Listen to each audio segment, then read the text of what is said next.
Goshay Marhaba. More important to us now is the spread of true concept of Imam Mahdi. Number one, what is the truth in our explanation and in our concept of Imam Mahdi? And what's wrong with the Iranian concept of Imam Mahdi? And what is wrong with the Sunni concept of Imam Mahdi? And why should people believe in the concept of Imam Mahdi that we are presenting to the world? We'll have to go through a number of things before we can possibly convince people to believe what we are saying. And the most important thing is the source. Humanity is waiting for a universal Redeemer, universal Savior, universal unifier. And every celestial religion has given that universal Redeemer, universal Savior with a particular title. And this title does not mean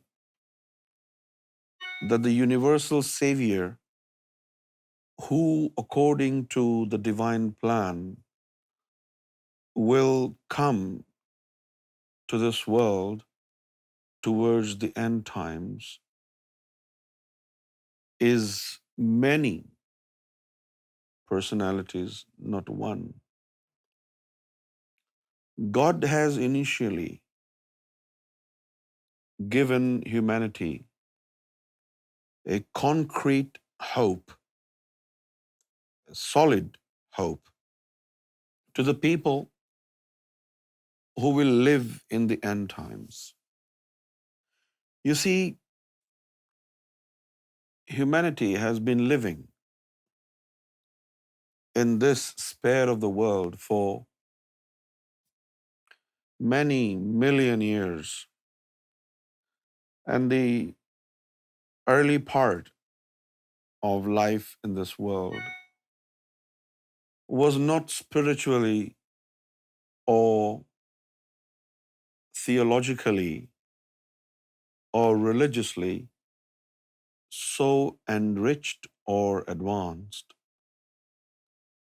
And for the first time in human history, when God allowed human beings to develop a more personal, a more exclusive and spiritually intimate relationship with God, was only 6,000 years ago, when the last of all Adams were was sent, and this Adam was given mystical and spiritual knowledge. Before this Adam, spiritual knowledge was not granted to any of the many thousand different types of offspring of different Adams.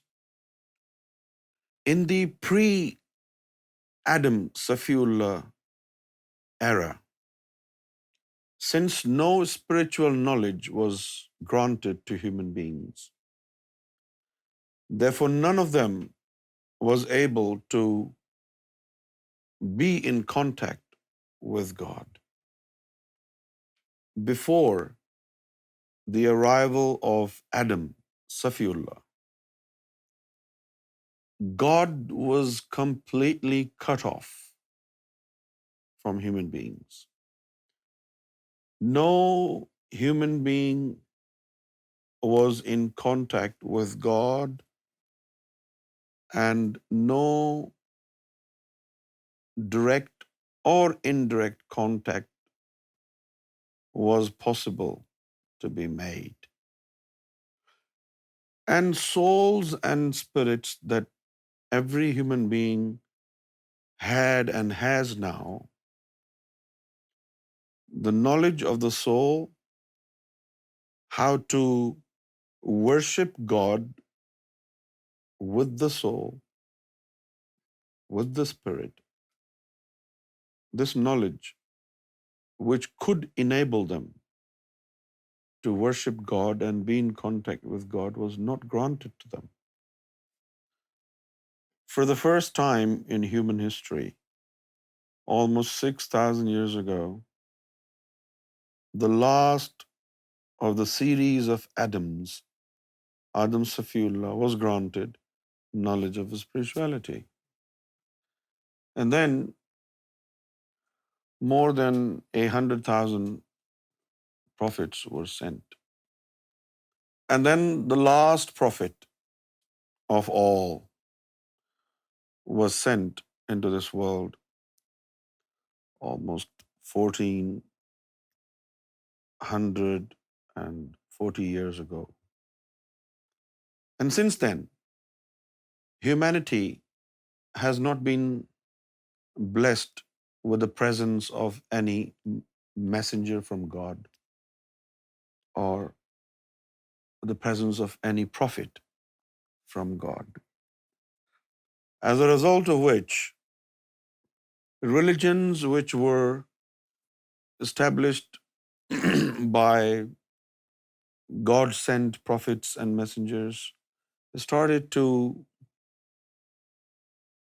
fade away its glory, and the life of those religions started to weaken, and a time came when spiritually all these religions became spiritually redundant, and people were unable to use these religions to reach God. Of course, there are thousands and thousands of practitioners of these religions today.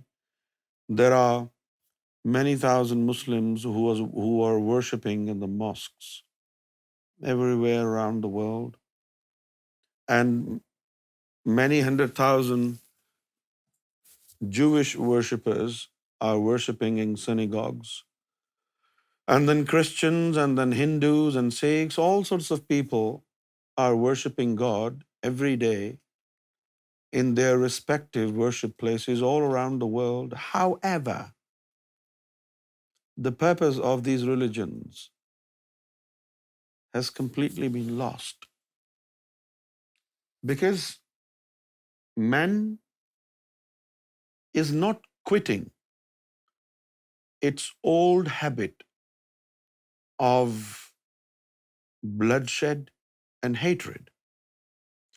How do we believe these people who practice religion today have made any use of their religious knowledge or have benefited from the practice of these religions when they're still stuck with their diabolical nature of holding grudge against each other, shedding blood, promoting hatred?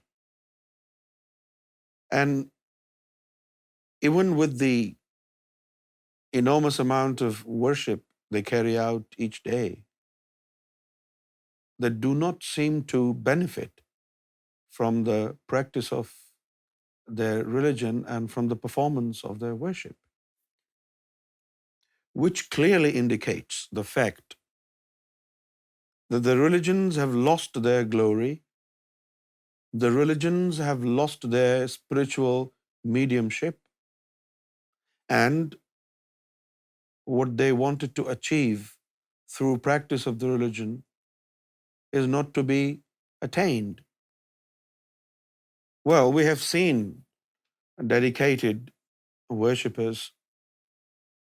If worship could have gotten them anything in terms of a good character, or turning these individuals uh, nice and kind character, they would have done it, because many people today are involved in vigorous worship, but the worship is not affecting on them. So, out of all these millions of years in which humanity lived without spiritual knowledge, only towards the end, 6,000 years, these 6,000 years are a very rare patch of time in which the spiritual knowledge was introduced. Now, it's almost 6,000 years now, but the last prophet came almost 1,500 years ago. So the knowledge of spirituality, the time span in which knowledge of spirituality was introduced and it was done and dusted is 4,500 years. And there has not been a prophet or a messenger in the last 15 centuries. This is the reason why God had a plan of sending a universal Redeemer. Why did God want to send a universal Redeemer, universal Savior? Because the last 15 centuries, there hasn't been a prophet or a messenger. Like Prophet Muhammad said, La Nabi Ba'di, there is no prophet after me. What we can safely say is that there will be no messenger. There will be no prophet. Right? I mean, look at these idiots who say, no, we have a Messiah, and the others will say, no, Imam Mahdi is for Islam only, and then Kalki Avatar is for Hindus, and Kalgidar is for Sikhism only. Come on, man. Various Kersley, he has come up with an idea of sending a universal Redeemer Savior who will come and unite everybody, who will serve everybody, who will connect everybody to God. There are only 5 spirits in a human breast. When God sends somebody, God gives him knowledge of one of these spirits, because God has nothing to do with your body. Your body was created in the womb of your mother. God didn't see it, and God will not see it. When you die, your body will either be cremated and will turn into dust or ashes, or it will be buried in the grave. God did not see your body, and God will not see your body. God has nothing to do with your body. So when He sends His message, He sends His message to correct your soul, to purify your soul, to enable your soul to worship Him. And there are only 5 spirits in a human breast. And there have already been 5 grand messengers who have already introduced 5 different types of knowledge. 5 spirits in the human breast. 5 grand messengers have already been sent. And knowledge relating to these 5 spirits have already been introduced. Introduced, adulterated, modified, forgotten, becoming extinct now. Nobody knows what was the teachings of Prophet Adam. Nobody knows what was the teachings of Prophet Abraham or Moses or Jesus or even Prophet Muhammad. What people today know as Islam is slashing throats of innocent people. Going to the mosque, stand there for few minutes, go up and down, call it salat and come back home and eat halal meat and screw 4 wives. That's all what you know of Islam today. The knowledge of Prophet Muhammad is long forgotten. Nobody knows what was his teaching. Nobody knows what was the teaching of Jesus. Nobody knows what was the teachings of Prophet Moses or Abraham or Adam. It's all done and dusted. So you've already screwed up the knowledge which was sent through 5 grand messengers. There is not another soul in your breast which is needy of any knowledge. All the knowledge has been sent. That's what God planned. Right? Well, God is absolute power. Yeah. I'm not denying it. I am not. But then, if God wanted to send another messenger, say like God wanted to send 6 messengers, then he must have planned it earlier. After he had planned everything, now he can't do it. Now he can't do it.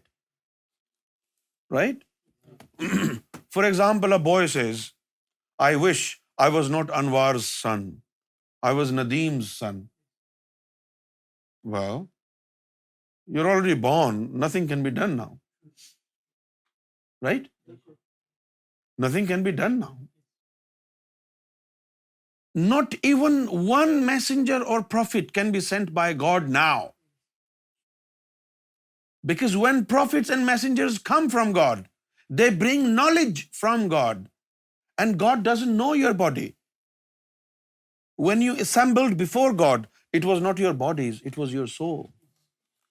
Which simply means, if you ever be in contact with God, this will happen through your soul, not through your body. Because God is not aware of your body. Inna Allah la yanzuru ila suwarakum wa a'malukum walakin yanzuru ila qulubikum wa niyyatukum. Why he doesn't look at your bodies? Because when you were there, your soul was there, your body was never there. Your body was created here in the womb of your mother. God doesn't look at it. It's filthy, it's dirty. And now you are falling out on the issue of the awaited one. It's like there are so many kids. They're not adults. There's the Muslim kids, then the Christian kids, and every kid wants its own lollipop. Come on, man, there is only one playground. All the kids have to play in that one playground. If Christians say, no, we want a Christian playground, Muslim want a Muslim playground. No, it doesn't work like that. There's only one playground, my friend. All Christian, Jews, Muslim, Hindus, and whatever, you all have to play in the same playground. You're demanding different Redeemer, different Universal Savior from God. You want God to allot one, with same authority, with same power of Universal Redeemer to send into each religion. Come on. If God was that generous, He wouldn't have stopped sending prophets and messengers. Aura TV. Guidance. Brought to you